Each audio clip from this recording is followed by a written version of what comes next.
sa wo de wo nwene wo ho so a eya no wadwene ho ma me ne papa no mai ebia ne ye yo ya dwene ye ho ntonto eya adwene wo ho eba sa wo yi wo ho fra amane mu wo yi wo ho fra esan mu na ade bia be ye fena ede ababa to ablabo so bia no so no eya na otwe ho efiri ho wo yi na kwa ede free wankasa wabrabo mu yadamu ase ama mu nyina mu ha SOMPA 106.5 FM so near Accra. Near Drew Sono, MWHO BORHA ASIAMA. And ne June, anasa humu bosome de toso enkono. MAAME AKUA ago abuaje akosia nshira. Yadanu ase okadwumedie yi ho. Sanso ena apam dada enso dom yen. Minua bema Jeremiah Simpson enso kaye ho. Ena ABREWATIA OHENEYERE MAAME YEBOAA ASIAMA ABREWATIA. Me so meka ho bia nyina da yede dwumadie ya no ba be kyerɛkyerɛ wo e ba be hye wo nkuran na esa ba be bie wadi e wo abrabom na asama wadwene wo ho na to da bi nso asama wo akokoduro na asaboa ama baabi a wo da wo sansa na se wo fi se eniema akwa awie ya ma wo no e di nkuran hye ni mpagya bi nso etimi abrew e wo wabrabom enu ti yesi fridge ekosi fiada don kwọbọ ekosise no mienu ebepe mu no kaye ho ewo fidua mu na yentimi fa MWHO BORHA ASEM etese mframa efobia ho emfa mesomo na ebia odofo wo de no pesa wo ne yetwetwe nkomo sa wo ye kurani ba na bema wo kuna na wo yiri wo achi no ebia kwani ankasa abrewo no kwan ya wode wo fa so ewo abrabo mu no wotimi sami ankasa me maame pa na nti wo ye mi sei me papa pa na nti won hweyen ena bia wo hwe empenaba abanomafo ne ye hwe wo mu na yato mankasa ono ankasa ne yefunu mu ade no ato agu na wo hwe enkorofo ma ebewie che ne asai ni ba akwa hye ne nsem obi won so a asai se yayi utotwere na ankasa kora no wankasa wo bo ho so mekai e wa abra na Jacob ne nua yi so inhira no SOMPA FM. Wafa ya na oko ne papa wa se eja akamio wase ne nyina asa wase nso kentene wo ho a wo ehira ne nyina asa ya no ensanse wo kentene wo ho wunya ahofama commitment wo ye focus e wa abrabom wo ye determine na wunya perseverance nti no wutimi eto sha abrabom no ne wo kon no so e ma wudi nkunum yese beche na afoforo nso ntie bi na wontimi fa nhye wo ho nkran for 0509 438 463 0509 438 463 no and the MWHO BORHA ASEM dwumadie no ye production line wo frɛ ne a ye beje wo so na mayen kan kyerɛ wo sɛ ansa na aboatatia betwa nso na pam enam de ai enam aba so ansa na aboatatia betwa nso no enam aba bi so ewiase de so na beti ho badwam no yes ne ho onna boafo enna eti maye na secure sanitary pad ndi ehia pa fire to secure sanitary pad ahotetam ma ahotetam na me de me say ye ma japade enti oba bi ehia bi ofie titiri ne ne onye ntwa abra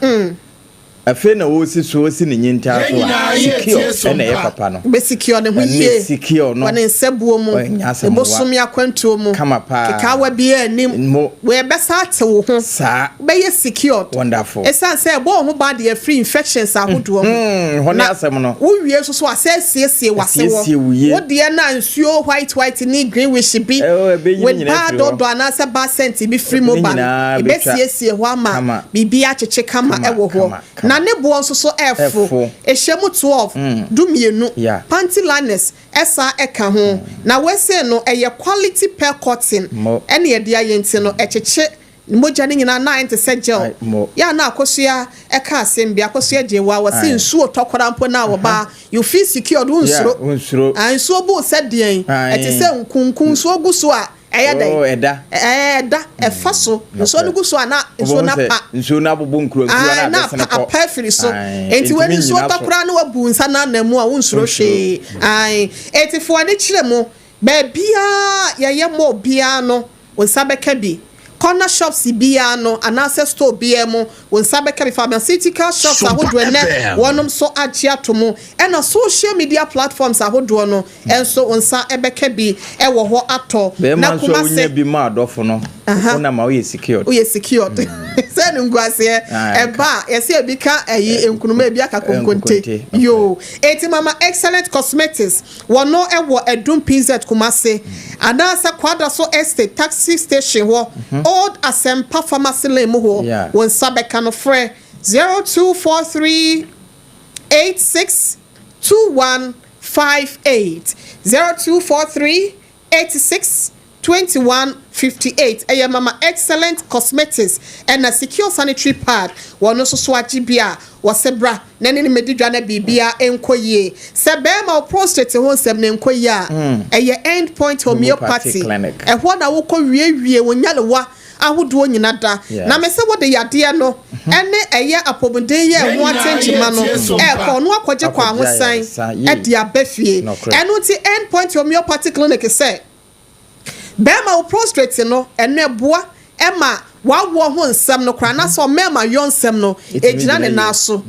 na se ebi ho techima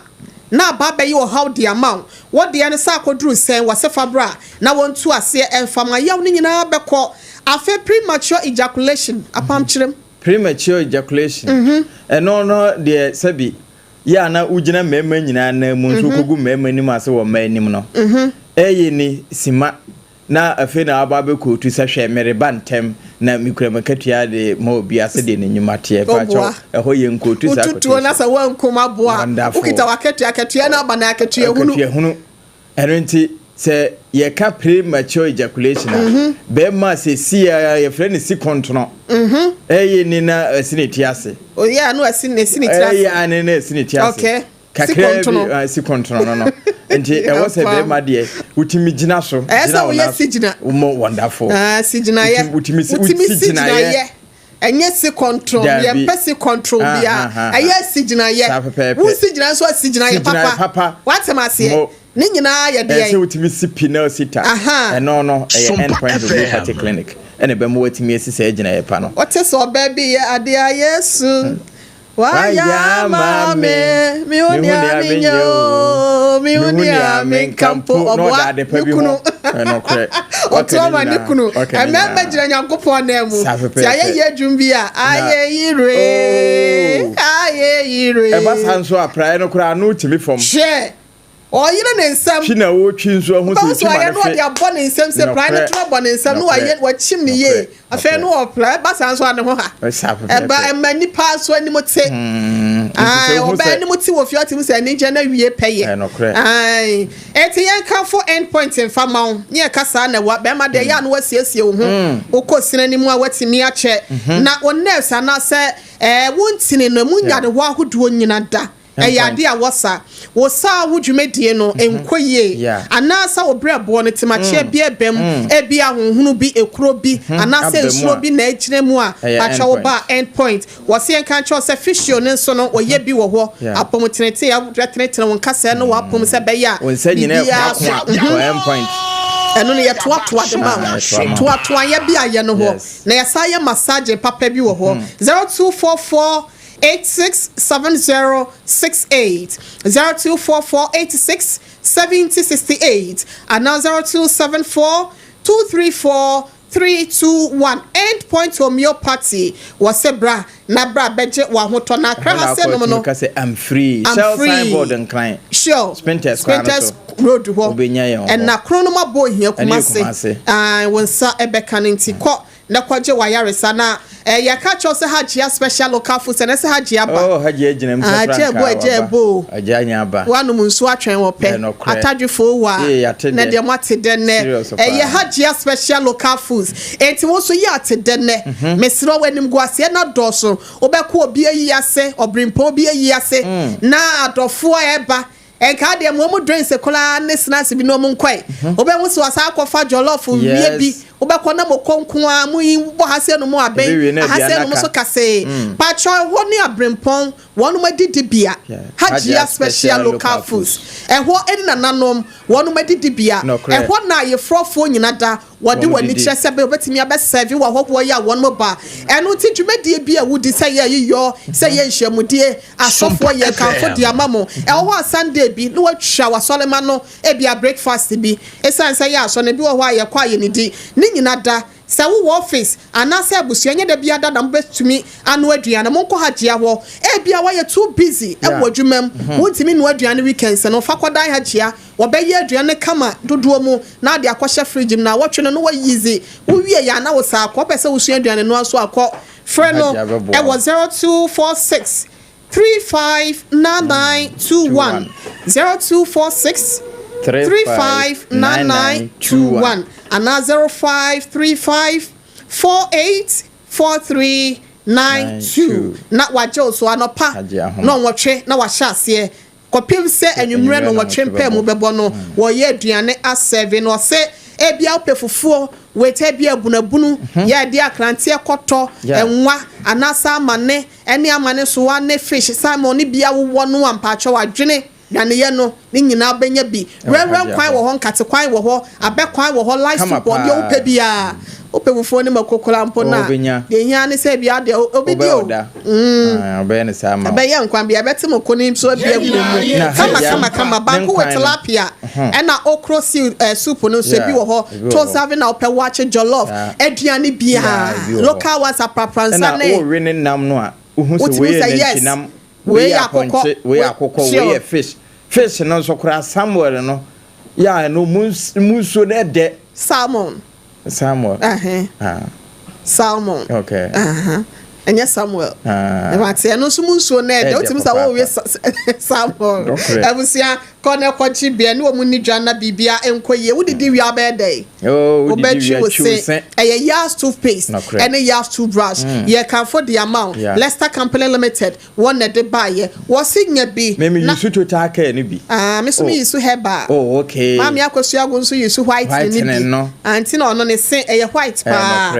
wonya bi a ebetimi abo papa ba wo se ho nsem no akoye e the amount ho me so nsem no ebegina ye nipa bi wo hwa ye ho me ne nye eno ntia ma omu nti bi nka wo ho nko nipam e ba sa ya na ha dwe okisi kura na akoda ne asem o ye ne interview ya o ka asem no kura no bo so yi wani afonchen ni nyina na ewodi edira oda bi aya na nipa bi bre eya no wape yas toothpaste yas toothbrush wo obi san so anu atobi ache no eya busua ede na nkwada de ho mpanyinfo de ho na nkokorafo de ya no omra dantemo ene nkwada de nyina bi e ho de ya no de pan so wo 0501 619588 0501 619588 and 0501 390 338 0501 390-338 Leicester Company Limited 1 year toothpaste any brush no na ye can for the amawo pam and then so ye will be at the amansan no correct Ghana Midwife Registered Nurses and Midwife Association muso mo call strike na to da bia o mo call strike to da bia anim de for wa pomodin mo no ya no mo call strike o mo ye adwuma nso no ya na menim say ya brand bia bro say ya na eyi eni da ho boni o say ya na enema nso so na afa wonom so etoda nso abronsan timi fe binom so mo ye adwuma bi ebi wan so a wo ye na bronsam so abese wo de akoma pa na ye nso na bronsam pese wo kutia wo ntino no abeye ne ya maami ya papa bi ye bro say agiman odna kosam oba wa hwe ne ba ya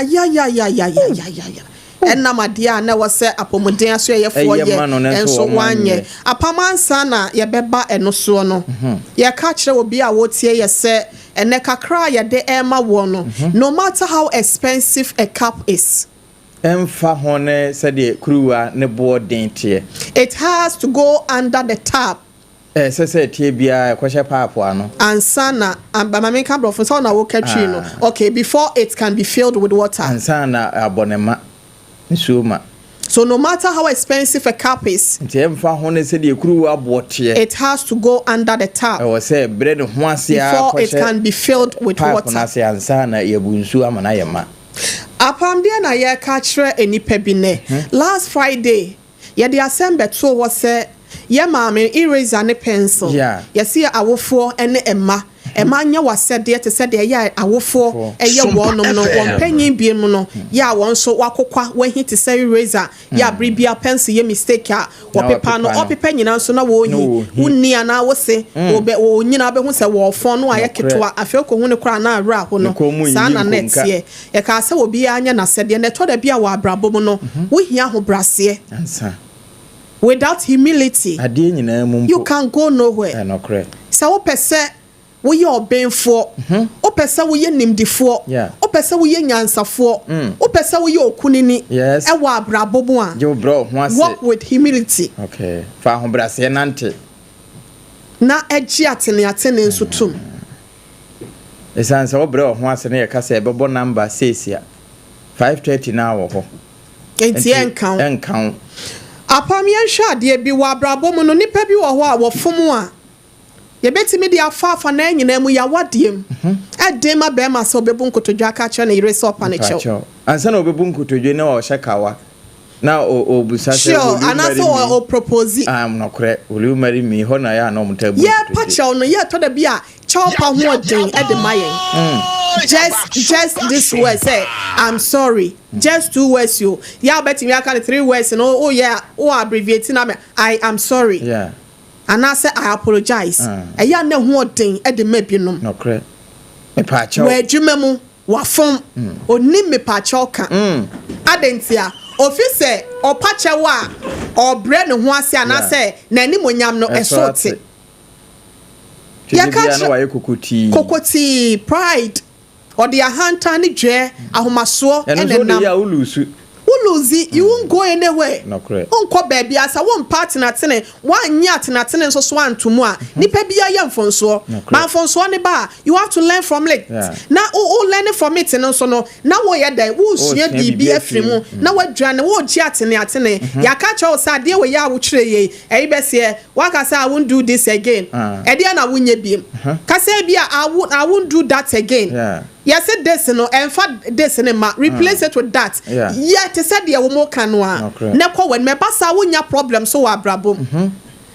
eti mu a awade anti anase eyi e chow penti no fi say wa gu ho ani ma ase adan ya wa pache onti na basa mate me ho me nim de wa mi sin kan ase mate me you so me mudro no mate so I say me yet the many more buffer my patch on to my who offended be quite another thing. It doesn't wipe off your beauty or your handsomeness. It's a wadia do one energy relationship do one no and then I can't to a sansa ye ndim me pachoka a juma will be a juma bono a sansa where whom me pachoka why young for so no yet no or so one giatin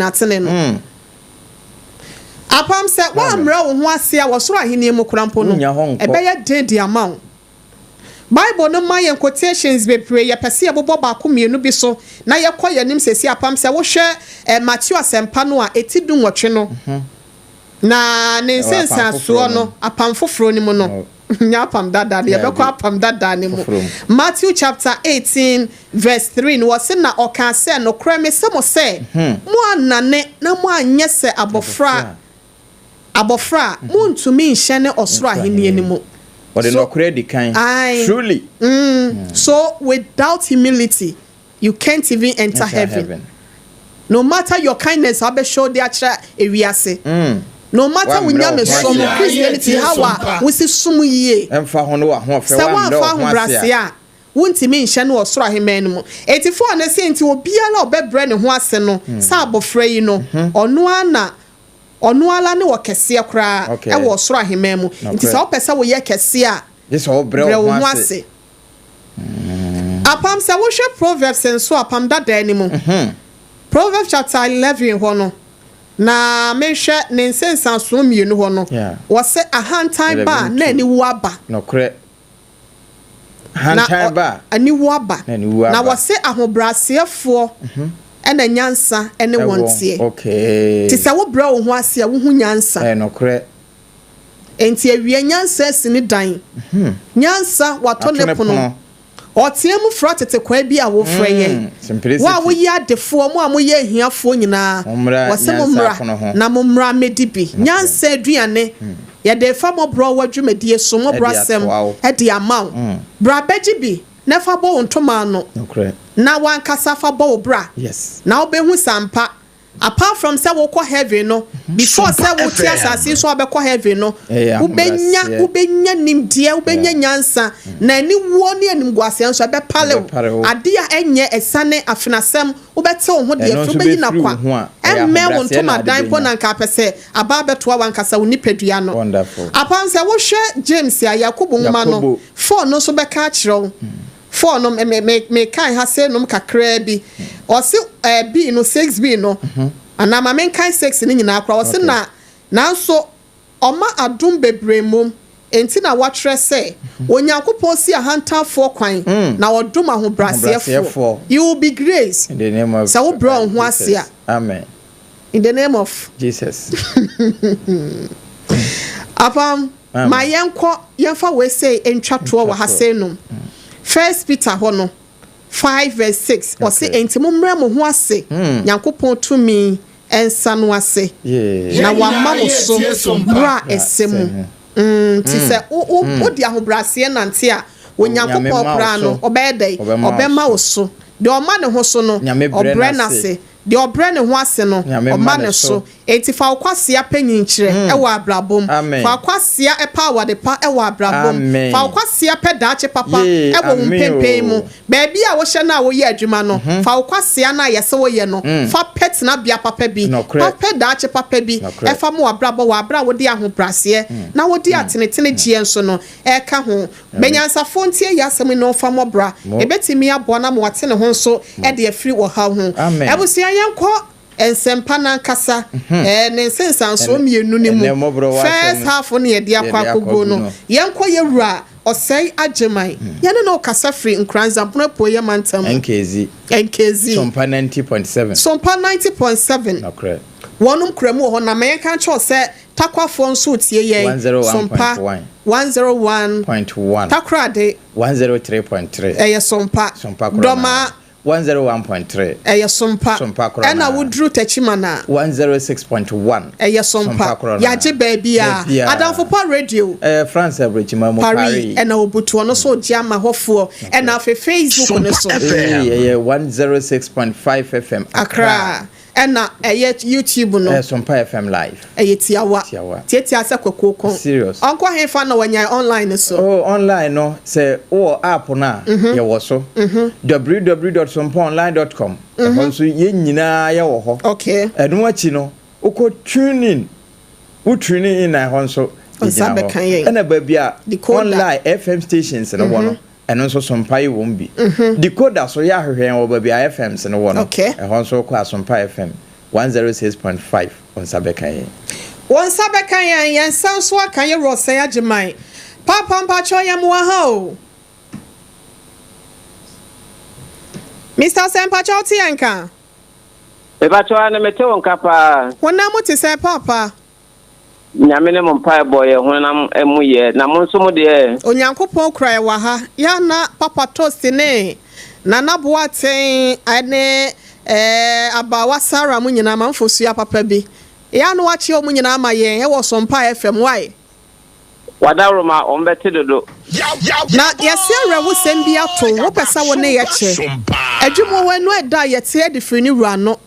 mayentie o ede aba asem na ato wo nansa na no enkranza wa na wo free ye kasa wanya mfinhia aba esen na ye nto aso mfiri ho yo medasi bebre ene akwanya sonko a wo de ama me awie yi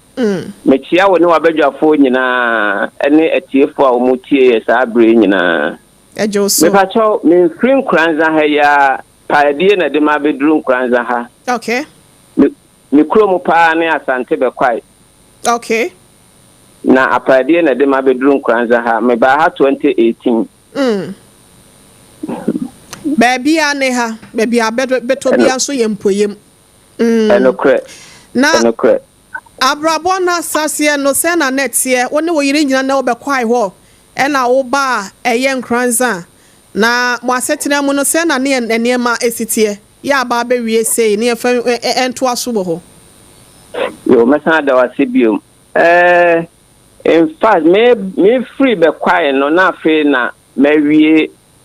secondary school. Okay. Enti na aware de na menya nkwa aware mu.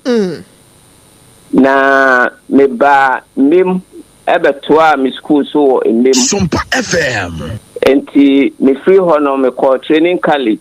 e wo bechem. Na bechem no me wie ye na yesan de me ba mem ho a ebe kira de.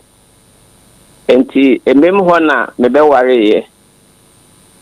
Enti na me ne me yere ne wo hwa na ayaware mu nsensem bebre eduru ba bi no na me nteme ho ase abaware no ntina wo se yentem tete. Okay.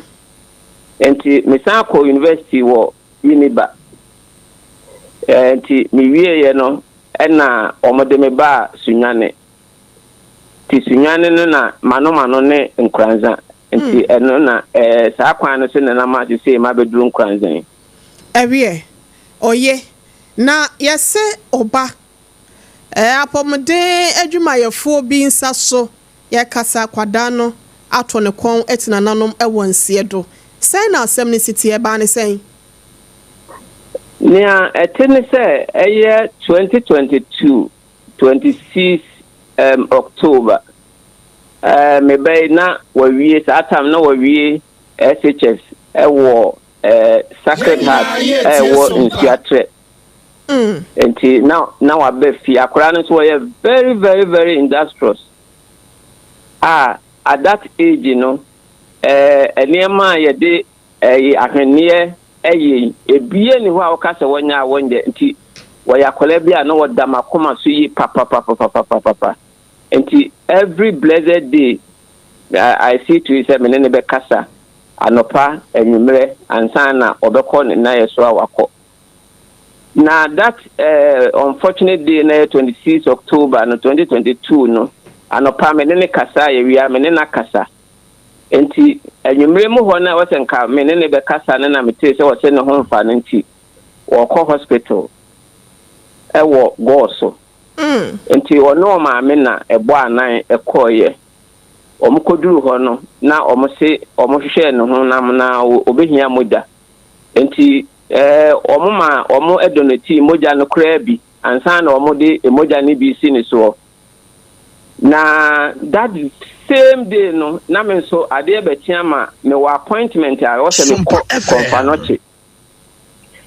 enti ade tie ye no me enti me ni o ma ankasa na me call konfanoche no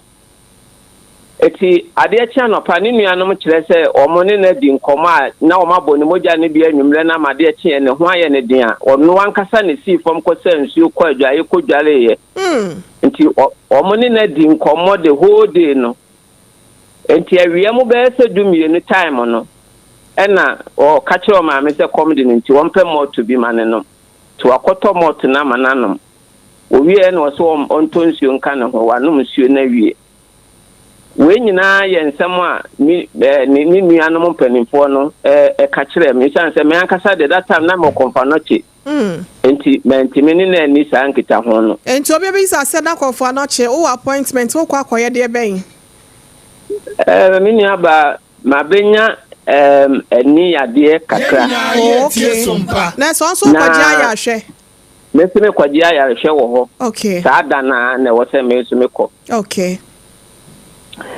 enti wanum nsie nso awi owie ye no na according to ni nuanom no o se na ne honam ye no basabasa enti o ka kire nurse fo no no mo se ne won san koda ne bed ne so ti wakofro pa ya wada so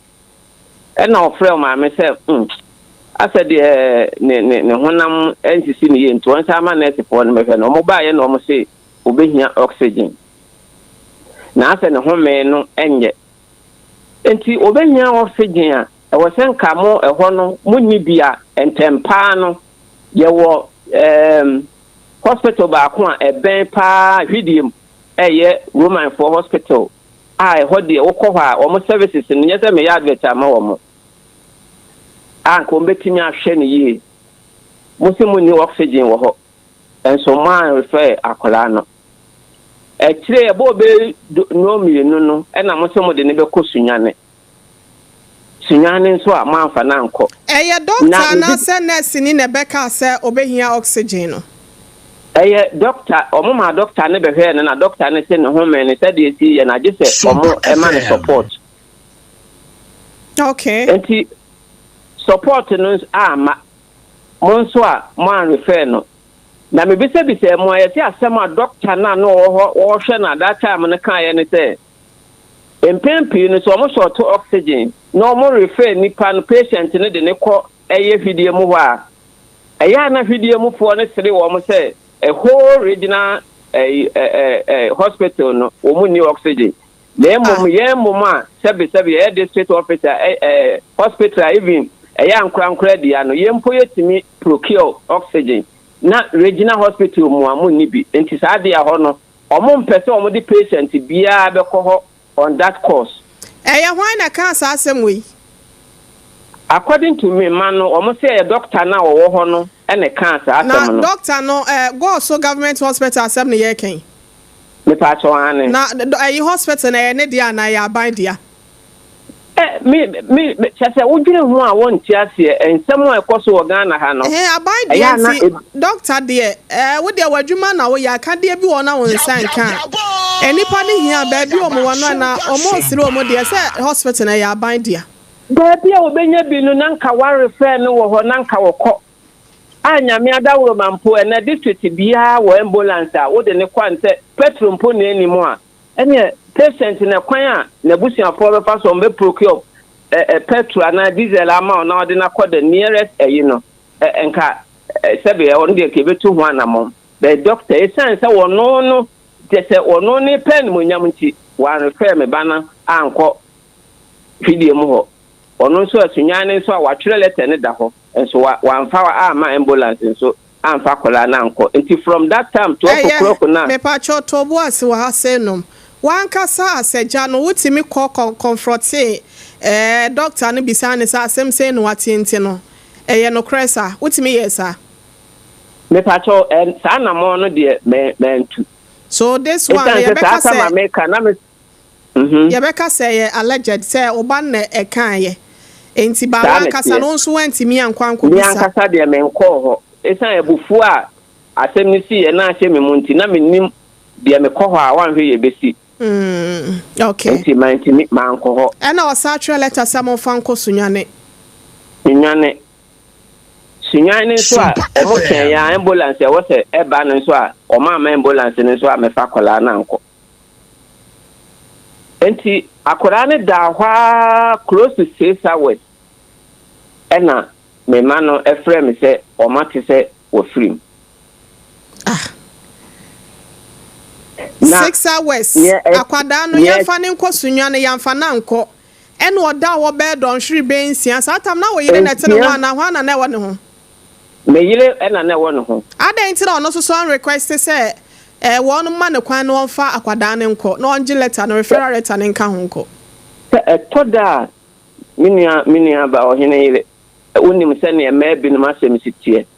wo be ko doctor ne ho kra ko comfort no ene YEBOAA bidin senka be ma na ne wo ho anana nka mia memu ne wo ho a nka e bia nka de si ye no ensi esan se ka mia kra kasa me yi akra na firi ho e de na ko wo minim de go so hospital wo mutimi ye nyese me se wo madwuma de wo mutimi ye ne de wadaroma yanka wo de because ye nyanya report be say be a wo mudwumadi ekose ya na sese me myself I've worked there before as a nurse wo your friend is go also government hospital that time not Dr. George Mona ne wo mu ye adwuma ne to da bia ya na binu adwuma no I say bedua akro betimi aba be say bedua sa enti we say no doctor na wo ye no na bia wadi wawu a wan fa kwan paso ama na anye ba all the same nti no be 6 hours akola ne ti wasatam na no home no mo kire mu se net sen o mo se home ni nkoye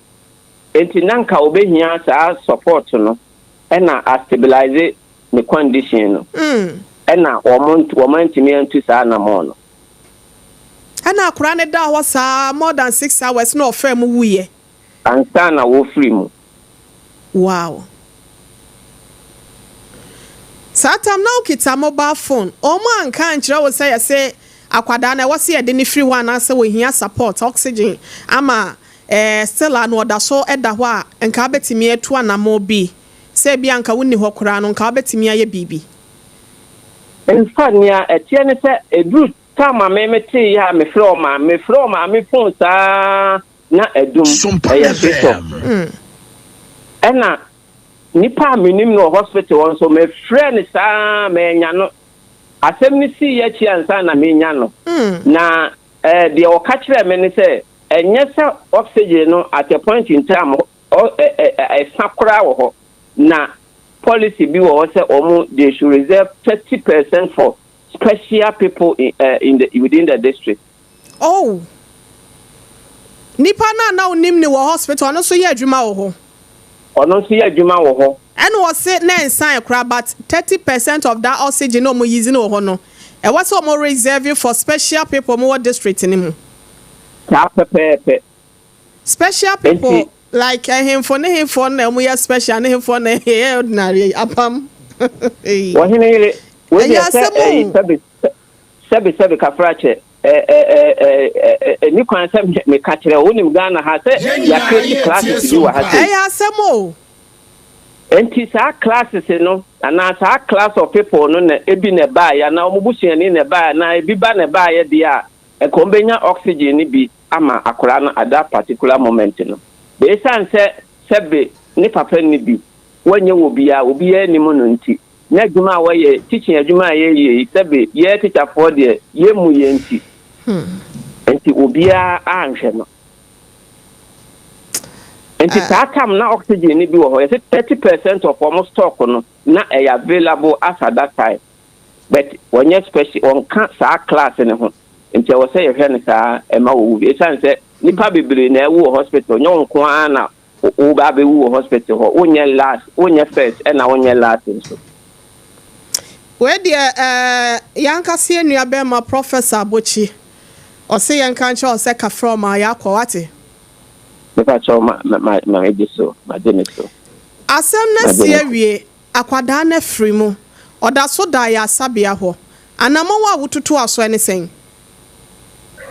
In fact, asem ni si ye no chance na me so me praji mitinti no me wo yonkon lawyer bi a me de to nanim senka obetimi aboa me na eja menya compensation bi wa akora de oye de ya wontimi mankwa bi enti o ma me kwan a enka me de be fa so na so me so very unfortunate for me no me situation no confanati kurant mi ansa no na wo se wo mo san refer me de me kwa akra enti na so tro mi no na be ma mani han me primiti abofra no so de me ye ne den a wo free ma wie na yo se me so me koje me ho san se me so me surgery na me my surgery ma akofo ba ko bia ne ho cost me less than 20,000 kafra se si akra no ba ko bi wo ho na wo se nka me koye no last year October but a sign teacher for ya katu ya say a sign no nti mentimi nkwaye san se me salary nyina age so enti anunti na mama ntimi am pursue sa court case no na kana nipa na ready say obeboa me but ni nyina ye sikasem yankomra ye sikasem abofra no continue efutu e ba ya ne say sabi yesinya me na wode ma ono anse no wode de yesi ndem ye de yesi awi enti minja manika na mi je mu manika eduro kura de yemi ya ne se mojo ma eto mojaduro bi ekowi ase na nurse for na wi amojaduro no mojaduro na ba ko ye 250 eto 4000 cedi omu wi amojaduro no omu wi ase omu wi a wuhu ni pakora na ofaye na omu anu omu wo in charge that time no se wase na mo disa wo Oma no mo won ho na asise nro no ti ye hu nipa property of fire na CCTV camera bi ani won so a ukọ footage a kire nipa property obisa na we si nyamia ade bi na obeye enti Ghana ha de sebe ye besre sa policy ni say policy a say free hino ye best na civil society organizations say omonye nhwehwemu ewo mu nsanjefo omonye nhwehwemu na say etisa ampa omo enyim free hospital mu hokra na yade a ekum nipa bebero ebinum ntimi mabonten me kasa kum u kan wo de a we say me so me call ho the same thing me call her the same thing me enye honko hospitals ni bebre ade ekoso ano no krono no so de ekoso me kura me kwa wo me ba kwasi kura ye wi me ring ai ebi kwaso pa na no ya na me hu apam se obi wo ho a se ye mfre no wa adwuma ni mu protocol ni nyina ka ho obi wo na nya ne field no enso ne uncle ne hu nipa bi eye panyi wo ho ana woni mo bi ntini ya bɔ no de awura adwuma bi mu wa abra enya ne frɛ ene ho enti okwa nipa no ye kronfo kra do de krono na kwa akowura ho wo ye dwamafo na de adwaman na akowura ho na wo sidisi eye empanyimfo a wo mu nsem obi o mo ba ho ne doctors empanyimfo ate bi nso o nso so mo ye ofrɛ na ya frɛ mo wadwo mo ye adwuma pa ye mo wonu ma wo mu tesa no so abaso ebi ye adwuma pa ebi suro nyankopon ebi de pepepe ye tene ne kwan ena omo de je enkofo nso free wonom so ya de ne wo ma ho hiehie mu mami misaw oba na ti ase no wadi nkan ya ma ya tese na oyobi a wo ye talented ba ya friend is saying ahwene adwuma ya no o ya de pa na wadi mfie be sen the pastor sata mo free no 19 years na won ne ntem te sen said they now we see friend ne ade sen no kran so apart from send talent or one na ma de pen asem no ene ma ben na ubetimi akai dia fa no ho aka kire ebra me ba na tiase no na okomata dis asole na asole no ekuo maako 8 na ojoin na da wo free mo no se akora ketua pa ye de ni wura asole de mo na empanimfo se de o mu si so ene adanse o mu di fa abofra ne ho na otimo se enkanya meche made na nka obe oche Ghana nso ade kan se akora no enyum eba nyum to a onfa eni agro kwa woni nyum odwen enyum tioko bia ne o mata de semu bia no o ka ho ena no yakora nso a enye se me gina fidie so na meka na me penasem che me mama wo mu nyina se no oyo oba nso hu na se de me tie ne sa pepe na otie ena wo pe sebe kafrache wo pe nipasem ankasa na wo pe djuma nso mata de sakọ de mo hodie chese obie nim se without say ajiman yakora pa a won fa sebe na solisem eni agro kra kete kra enti me ba ne de fa no da makoma so wo promise him wo ye ne last exams me born no ye book home accounts enti omo practicals omo ye me born hu kapa omo ye practicals series of them be 10 ena me friend say we dan ti ka bebre ba me be was da me we square me hye wanam ta me we square me hye wanam ni fo fianto ata na adware abamu yi na adware abamu enti akora ne de na sebe na oda makoma so na mani kunu ho sene na ositi enti sawo kai no a ye tie sompa sene ya na watenke mo ho ye wo oheneyere in fact semete wa edu ni mani mu no krata mo free mo na de semete wa na me wura free me ho se mete ho se me kai sene a koma menini di yakura prior to sa day na incident ni see no na mete wa na me wura fi me ho o frɛ me kura no wan tie mo kase a onti me se me na o frɛ me enti in fact ka me ye na neni na nyina no wo hwɛ me DP a oda so da ho me ntimi nsesa no chance no yakura bia no oda makoma so ye me obi boss adi no na me tepe na me yam aseme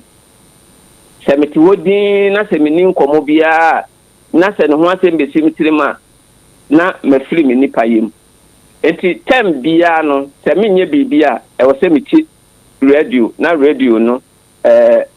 distract sa attention enti tem bia no e wo se me pe bibi eye na se ne be ya ma me enkoso enkai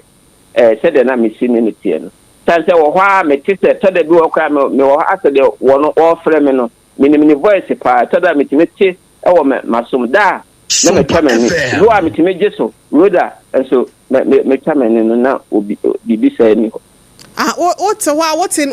ayasa no what da na say ni kan so na what say ene any kind so bi wo kra na ba hayi me won kra me bi wo wotimi etimi be am wo dem a meti say bia gate no no afred da na ma pia kogina nim ho me hwe fie so no obi ani pie ho what na owu foforo nim ho no besi ne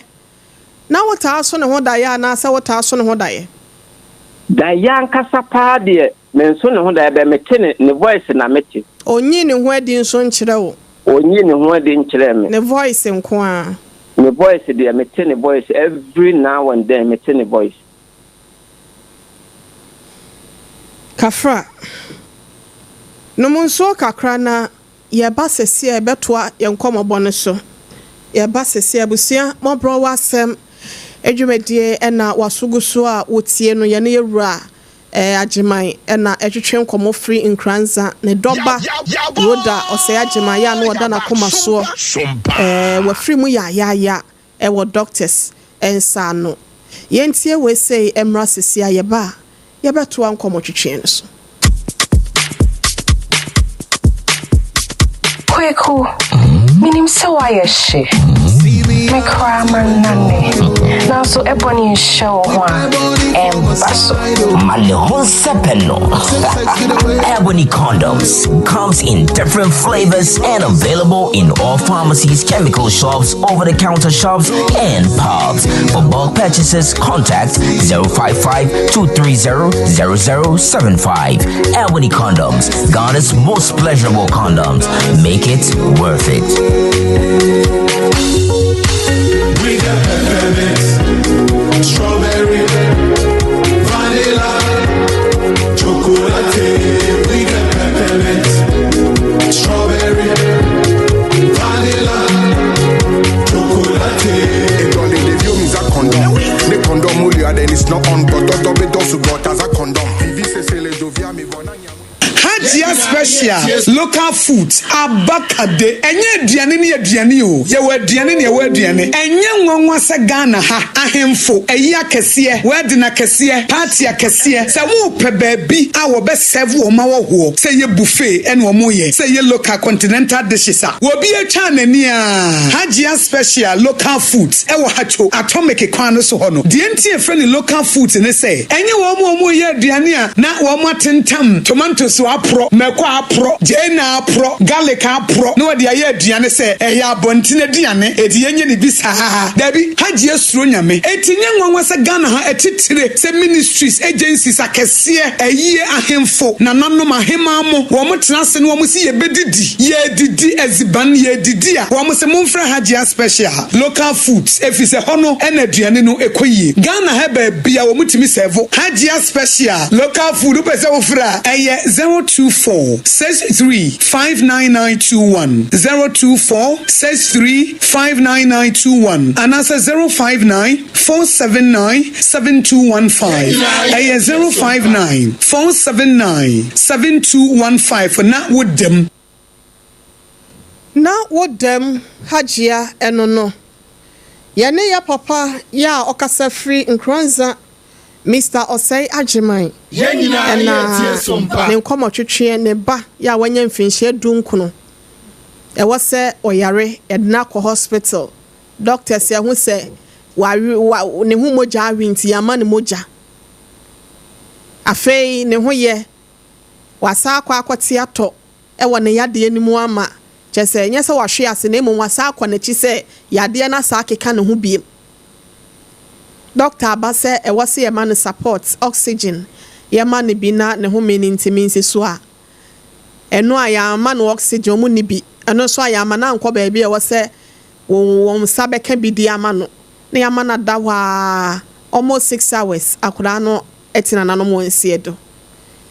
na eya na eya yanhwe se ye ragiman ewa ahoma no so a ye ragiman opa pa cha oti enka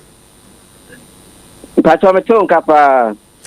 se die ba de pote e na opese ye de boawo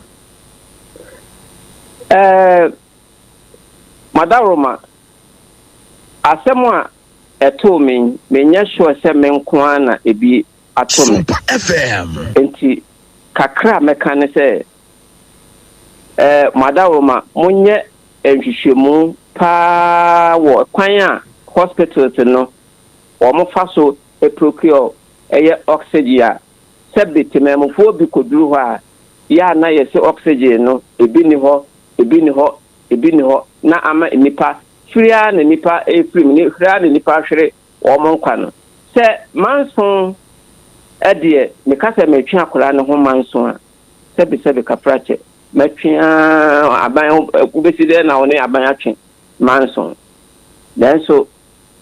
sebe so mutimi ye ne a efe ne fata de to min ebia ebi nkoto ekina na ebi nkoto obibiem enti maye semtrefuyi mesrem na afei obia wo ka bie wo mu bia civil society organization sebi NGO se wo Ghana ha sebi nsem bi se ba omutimi ye nhwehwemu wo ho ana omutimi ka bi efa ho no munyina momfa mano ntum na hospital government hospitals akese wo Ghana ha no sebi eye oxygen ho asem ene niema enu aka ye tememfo a ye ni bi no sebi ye ba ho a omode beso ya sene ama sebi ye yare a ye ho ebetimi asa ata ya ma asa akotwa sebi ye pa die so no omo emomode nsetem bia no ebi ebe wo ho sanse me na ene atumi o ebia na kina so eyewa Mr. Say hello OHENEYERE my fawusia de tie dwumedie no why I am me dese ose ontwe akwada ne ho manso na Biesie bia no ya minim hawa usifili esanse se eja ne ba eka som wa yonkofa kwan so a eya mframa mfa won muntem mayemo abaso na ya na wasema roda otiase a me ogidie kese senka babia wadu bia no anytime bia obesori bia no ode aseda be ma sanse o hwe wo kasei practical sa no mo ye omubewie school wase that the measure wanemu wo hwe eka wo bo ne ho ahofama ya wunyama no freya da bia kora no na wo fre no wo tene nkansa na wakọ kete na so no kora no roda da wase wate na baby wo bia no minim so wo bo mpayepa e de maw erade mfa ekwan a wo fa so a wo hwe no na wo pese ubeyi na free yade mu no erade nhwe so no so onyi wo free yade mu why na rade nhya wanemu na onko so ancheche ore but ade ba akọ ya meka cha won say let it go jaimu jare honim sa ene na wotie ni nyina no Rhoda is gone and gone forever. She's not coming back. But said ne na wo se na nia me som sitie no minim se okwa akotwen ewo ne bofo na na se nyina ye bofo ne nchen dan kwa ma bi no bekwa akoto no na ye nyina yakobo ma de arusie nti no ma ne nkwanye sa ekose ya wanhwe ya bad spirit bi kura betimi aba bewremu de ase wo neema wanhwe Rhoda be for da ko se hia me hanso na nye Rhoda voice enti pacho let it go jemu na sa de aye hantankura eda wo komu na aye ye friend is adwendwen ene abenedie ni arewo no ma ne mfiri wo komu nko na eje mu manyame se de asie bia no ono anu odema ono anso no waje Rhoda onye ne nkwatena ne nsa nifa soma epacho wai epacho mate me da se watie na sopem ade ama yen ye be kasa sorry ye be kasa wai mate me so me da mate bebre ni akwanya soronko a mo de ama me chia me ni abochi me chia apam na systematic me chia obia tiefo nyina nso me da mate bebre na me da wanchi ame OHENEYERE mechia opa mechia se wo de me ne wa wo Kumase sompa nkomo so na ade koduru nkran ntim beto so asem so me ne wo a ye fa ni nyina manya wati so me da ase bebre ne wa badwafo nyina kwanya mo de ama me ye da wo ase papa se wonya abre na wo ne ye che wo so de ato wo apam de Mr. was say afamuni o asemo ya nyame hu ne mobo na said ya waka no oma ne yaw no enko enu ntina ya obi de hye bi firi man ya kase ma ya akọ SOMPA FM ma yaw enko okay nti oma yaw no enko okay ene na wo tie no eye said ya no osi do akoda no ene nkoma no ne die ne na ewo na ni so no eno na egusu esoso na adaye na ede efrefre no Nenso enya ba ne sei no yese baabi enyame bo na mpesi a waye ne wese abomu nka ho no eho bo hu se bronsan tutun ko bi ne wagya manahye nti yehye ne sabaka se bi a wobese wo mpe na wo kwa kofa na wonso ode abo ode eso ebewi ne wo dan wo ka eba ne sei a wosefo ne timi fa nyansa kwan bi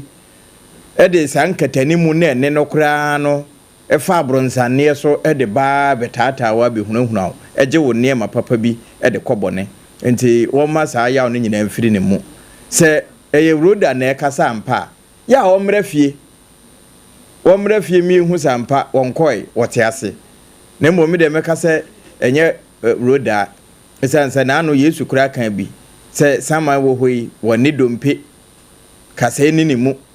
anti se bibi sa ekoso a mayen so nyame koso atete na wire na fe won kentene ne ho na won pem nko nanim na sade waka no wokọ ne bofo no ncha wa atwenye no nso de ese tie bia da asebo a da nkwa mayen so yebekọ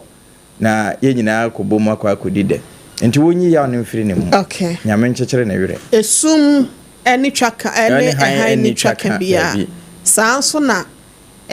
sese wo ye honhom nokre nti oni ni pedua no eni twaka bia bi oni nkuta ho tinam se onje munya sa ba spirit bi kura ba be fa so de aba be sei nokre ye hu se o wakoma di nachi wo se wakasa ma ate wo chena na obi akofa ne nkata ni mu kura de aba be eti ofra obi mu atia ne se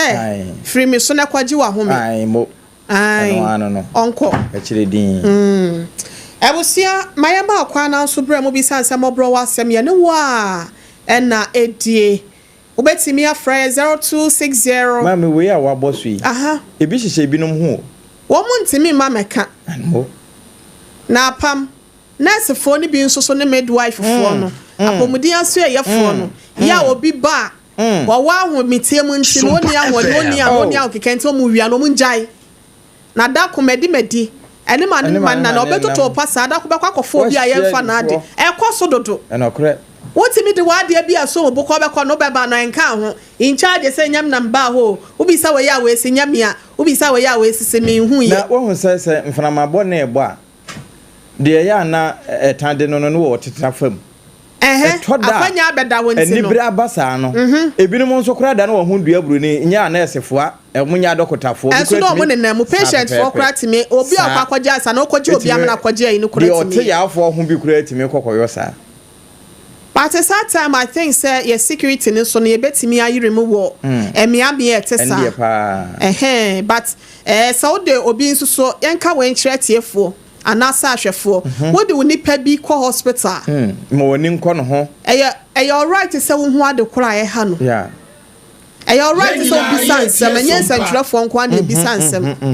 Eti dia na me papa me de ne ba ye ha no. Dia na me ba na e ha no. Yes. Moja no kra no wase ne wase atwi ma nansa na ho akwatwe wo hospital ho ana oxygen it's alleged yenji ntum se because ono akasa kra no wentimi ankwa anko bisa doctors no nti de ote ye odi aguro tie obeti asem bia na enye no kre atesem so de enfa nya asem nti ono wentimi anko nti ame de se wase wontwe ho manso enti sa wo bi ko hospital na wo hwe na ba bi ekono wa wutimi usenya mpacho me enya some of the doctors some of the nurses they are doing very well bi so ho a obekọ kokwa saa na bi wo ho nso anya ono a na yeso oye no onim nti wo bresa obekọ na yese o pani a we de wa ben pa o ya de pa sisi a no wo kọ nti gise wo mo twen amasaafo no ba 2011 2012 yɛde obi kɔ MWHO kɔnɔngo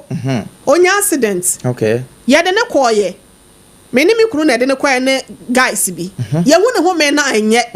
me ka kyerɛ doctor na nurses ne sɛ yɛmfa no moma yɛmfa ne nkɔ na ne ho me ne sɛ de osi ya no wapagya na kɔma nsi so yɛmfa ne nkɔ sabre na ne ho me ete ɛna ɔbɛyɛ stable yɛhwɛ ne kakra me ka kyerɛ me kunu sɛ my dear yɛmfa ne nkɔ Sompa FM. omo tena ho saa ma ne di bɛsɛ 2 hours and san omo twɛ referral letter say we should take him to Confanoche Hospital Kumase from Kodongo to Kumase ntimi and drive ye ma taxi bi ambulance ne befa ne ye tena taxi mu ma ode ye di akye kɔ ye wura hɔ na omo de ne kɔ ya ne yenso ye duru hɔ the better and say we are so I'm sorry ne ya catch just like that no okɔ ne baby it is how ye obi now do ho ni kɔ hospital wo hwɛ ne se nkɔ ya enye by force change that hospital no kwa na waso mo treat no ye me ampa cho few minutes na ye nkɔ a asam no dia kwa bia no areho pa na sena o kan oni apamodi kan aka say so udi huni pa bi ko hospital so ma weni ye de ben ekɔ no ho na fe nso ye mpaibo mpaibo ndi yiti nyi film okay mpaibo ye na ye nya experiences bi a che say not okay. But areho pa say ye papa yi no ne ba ntimi antenase okay sa na ye benam sa kwan so etu anese fo ni doctor fo na efo ebinom ye adwuma papa me Canada ebinom ehwe na enkoye se adwuma ni ho ntina me koye nese Ghana adwuma ni Ghana ntina me koye nese de ma me koye na wo hwe odo a bi mu da ne di kire ayarefo na hwe suban bi so ebi so eda ne di a ebi so ya akwadro ne ani ha onimade ne pa so wafafon nurse ejuma so enya akwadwosem akwadro ntimi nye ne yie na no ya na yati say Naomi onya award sure world award sure say u read me said ko read ni profile me said ko me research about her na o hwe ejuma ababa wa na ya any committees or daswa na just say ebo na baso enti ya nam sa ko so hye nurse for ni doctor for na mo ye ejuma no ye hye mo incline mo so a mo ejuma no so mo ye ni bi mo se samadwen na sa na inshira me maame Sophia or UK na ama Sophia crowd there or no US or say oye nurse ni also wo kwa ejuma sometimes so friend say or we ejuma mu on peke yeah because ye makwan ma ondi nkomo exactly so break but I say no mo obi woman my midwife me ba ni bomba o kira ho dodum de onyandru ho ai akwada no beto from awiansa na midwife atu amnika na akwada ni ti aka from awie me say na o kira ho na akwada na wo ni eyi ni nyandru ho endu ho me anti basa odu hospital so mumbe so ni mu na ni mu atia ni ajojo o ma relax sa ma o sifit ka ni ma pa bo fre ni yi ato ya me be hwe ne ma Emia 0260 196064 also free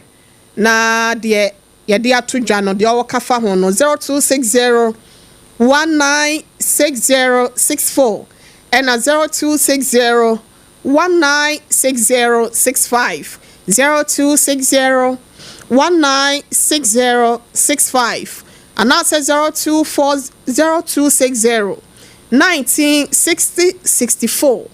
0260 196065 emu bia obefre bia no ye behwe na yetimi aje so hello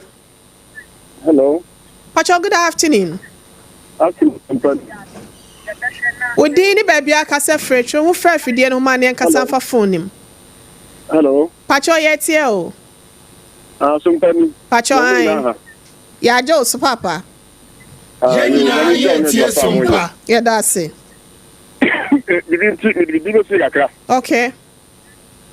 me se me bibi fi kakra ni bi mu Pacho ya te wase yanko yo na de mo kano asem bi a ehia pa se Ghana mpanifu ti wana mo ina na mo kano oh kafra wa homa no atiatom 0260 196064 and 0260 196065 106.5 emu bia befre bia no so benya akwanya na wetimi aba dwumadie no eso na ya pekyo kama 0260 1960 64. Hello, good afternoon. Hello. Mami Pacho din baby akasa free.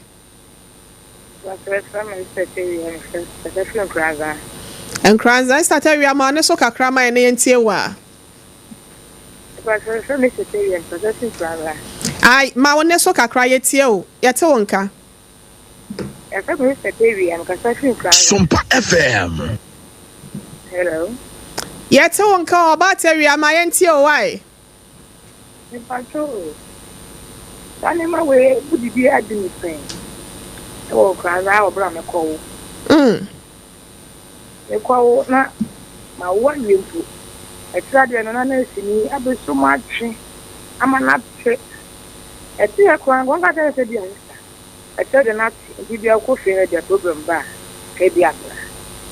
wanka bia ntemi nti de na meti ese ade na ate ne se o yi na de ne se wura na de ne se wura nti ohun no aka se ge ba ko se o de brofo o me kan che o me buwa no na it has cut. I'm a catchy. Indeed, one of the banners of the gross, no sooner than say, well, maybe I mean, baby, and I'm near a canoe. It's me and the whole shade, me fat my crown bone. Yes, SOMPA. No one man. The co hospital for Sanka one time. The crown must say, a more just a movie. That's in the who to Yemen, no, send a cabin. I'm going to come on. I'm going to question. Oh, me coffee and I'm going to cool. And I'm a fat cat. I'm very few. See me, the district, Madame is a rabbit. I do not say in a way. It's so I could be a radical mammy. Give me that one. I say, I can imagine so. I'm sorry. Before Kuraba. The court saw me, Johnson. I did not blame the time, said yes, and I'm a devil.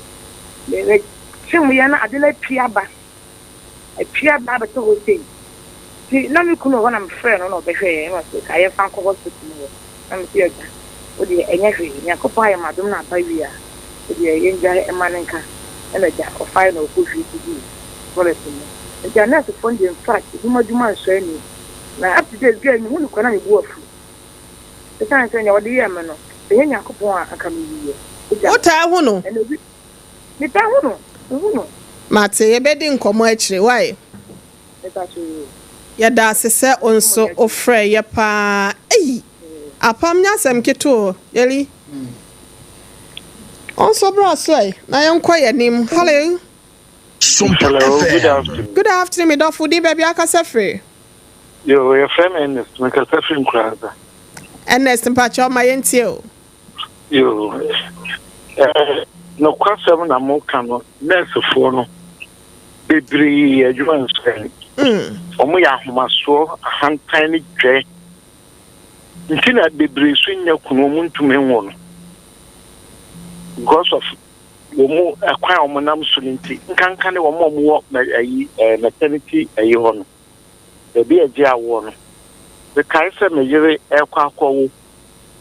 na meneno ekwa ahamache no ekobo na esini prum na oye osorba ebe twetwe na oye so kwa akwada nti oka sembi na my wife keten say oh wodi madam edru ho na say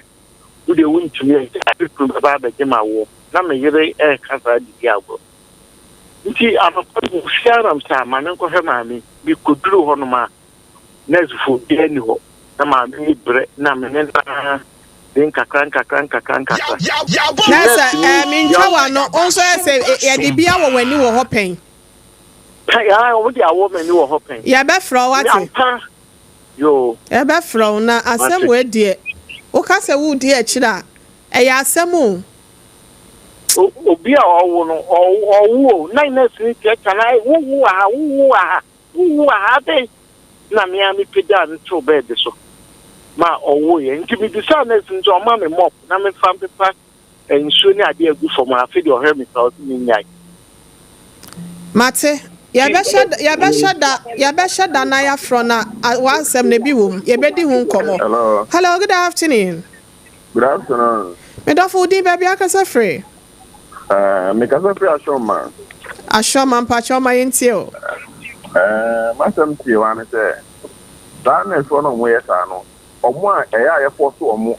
Say kotua we kwaye we. Emfi omo akoma mu. Ye ji omo a omo ye ni omo pe. Okay. But omo a o say ye wo papa wo. Oh, pinaye. Omo ye na omo efi omo mu and omo kwaye say aduma no. Most of them me situation ho. By a mock FM. Uko ho na say uyare kura ubanyu wu say uko. Asɛm. Onyankopɔn obegye yen.